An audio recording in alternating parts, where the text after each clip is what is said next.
Tanya Ross of TDR Academy of Movement and Therapy. Welcome to this video.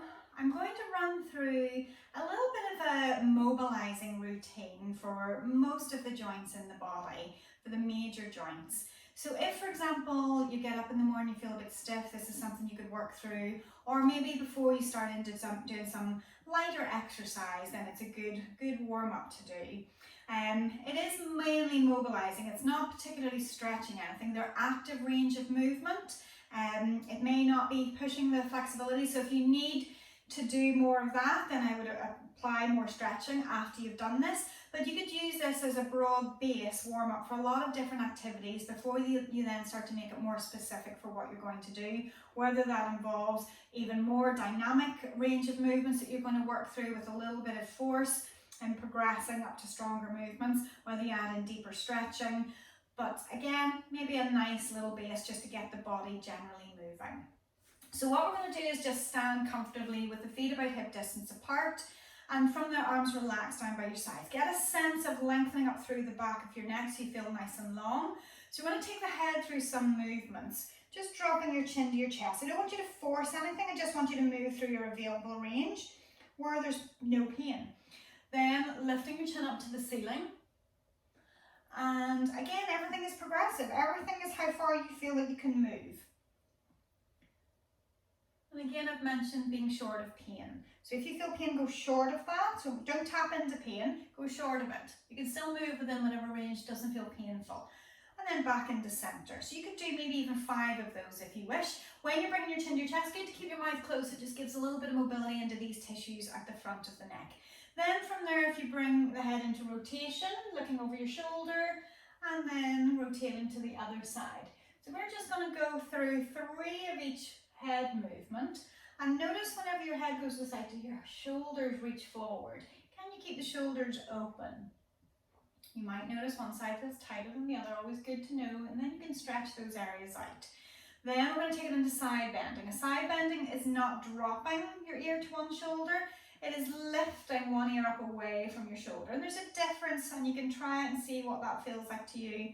But again, 3 to each side, you could take it up to 5 each way, depending how tight or how stiff you feel, or how much time you've got. We're then going to roll the shoulders forward, just to bring in a little mobility in that direction, taking it through 5 movements. You can start small and you get bigger, then reverse the movement. You can take it through 10 of these through each of the joints circling. Getting bigger. So then we're going to move down to elbows. So you're starting with the palms open, then the palms face your body, they rotate up, they rotate backwards to face your body, they rotate up. So we're taking that circling action, and again around about 5, and then change direction. Certainly if you're going to do sport, I would recommend that you do 10. If it's just a general mobilizer, then maybe 5, but find it in your own body.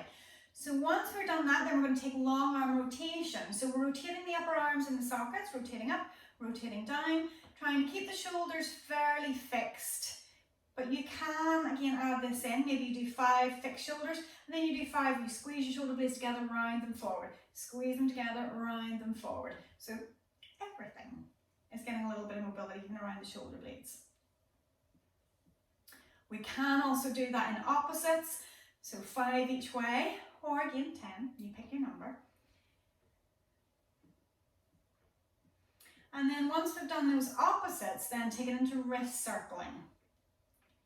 5 in one direction, and then 5 in the other. Then from there, if we make a loose fist, flick the fingers out. Loose fist, flick the fingers out. And 5, maybe even up to 10, because they're quite quick. And again, it just gets a little bit of movement in through all those fingers and in through the palms of the hand. Okay, so once we've done most of those areas, we've hit virtually most of the upper body. Take the feet a little bit wider. So when we take it into these hip circles, make sure your posture still feels like you're lifting up and you're not kind of pressing deep down into the lower back.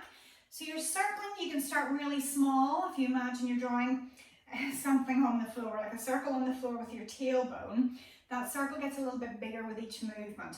I'm not collapsing into it, I'm lifting tall as I'm circling. So it's getting a little bit of movement in through the hip sockets and through the joints of the back.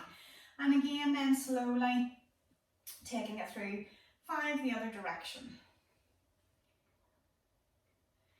Now once we've done 5 in through there, just bring the feet back into around about hip distance apart.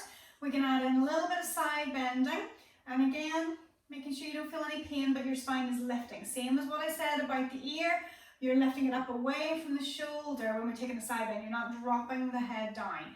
Same with this, you're lifting up through the ribs, you're not collapsing the body down into the hip. So you're taking it through as far as you can go, pain-free range. Maybe just getting a little bit further with each one if that's possible.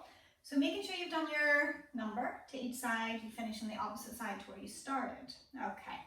So then from there, if we wanted to add in a little bit of rotation in through the upper body, we could bring the hands into prayer position, keeping the 2 hips pointing forward, taking a twist to the outside and back into center, twist to the outside, back into center. I'd sometimes suggest using this with your breath. Out breath to go out, in breath to come back in. Keeping the spine tall, keeping both those hip bones pointing forwards, 5 each way. Should feel like you're almost being run out at the waist a little bit, because otherwise if the hips move with you, you're just rotating through the leg joints rather than through the spine. Okay, once we've done 5 each way, we're going to bring it down into the knees. So you can bring the feet a little bit closer together, they don't have to be smack bang together. And you're going to circle. I'm not putting any weight on my knees, I'm just using my hands there as a bit of support. I'm not rounding my back here, it's not bad posture. There's a little bit of a kind of squat, if you like, going on there, so the back is long. I'm drawing a circle with my knees on the floor, right around the edges of my feet, whatever feels good in terms of the size. 5 in one direction, and then 5 in the other.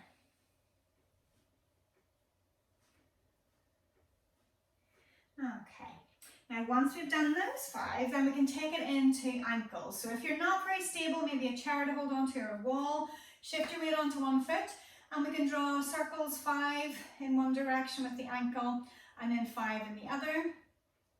If you've got the stamina to hold it and you're able to do it, then maybe pull the toes to the shin and then point the foot down. So you're using the ankle movements as well as the toes. So I'm pulling the bridge of the foot up and my toes up. I'm pointing the bridge of my foot down, I'm pointing my toes down. You can choose to add in toes or just keep it to the ankle. But once you've done 5, switch it over. So again, 5 circles.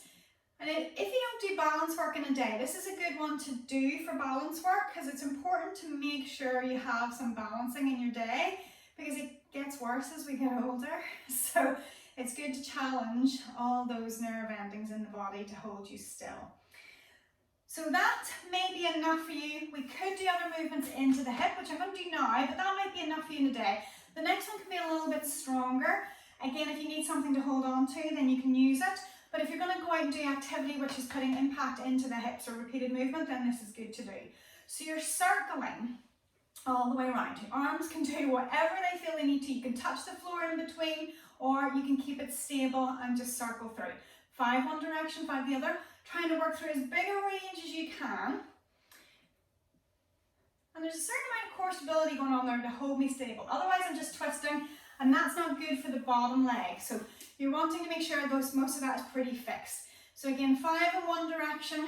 You can keep that standing leg a little bit soft at the knee. It doesn't have to be poker straight.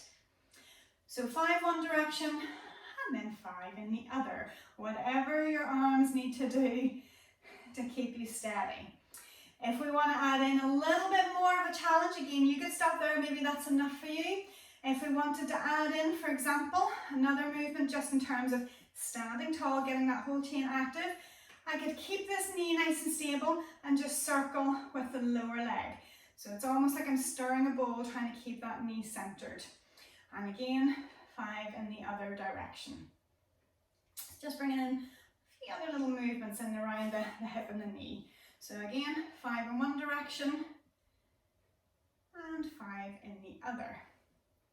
So if you weren't holding on to anything and you've managed to get through all of that, well done. If you know you're all over the place, I recommend doing this every day. Your ankles, the leg muscles, your proprioception inside of where your nervous system is giving you information about where you are in space and time. It's really important to challenge that. Even if you're brushing your teeth on one leg in a day, you're not collapsing, you're standing tall, but anything that involves balance work is good to do every day. But I'm hoping that you can apply this as a bit of a mobility exercise every day to work through. It's quite quick to do. You can pick your numbers, 3, 5, 10, 20, whatever you feel you want to do. But hopefully that is enough to work through a number of areas in the body and to get you a little bit warmer, a little bit more mobile for you to go on to do whatever it is you decide to do next. So thanks for watching. If you've enjoyed this, leave us a like, give us a comment, subscribe to our channel to get more information, more videos coming out to you. And otherwise, hopefully this has been useful and maybe we'll see you soon.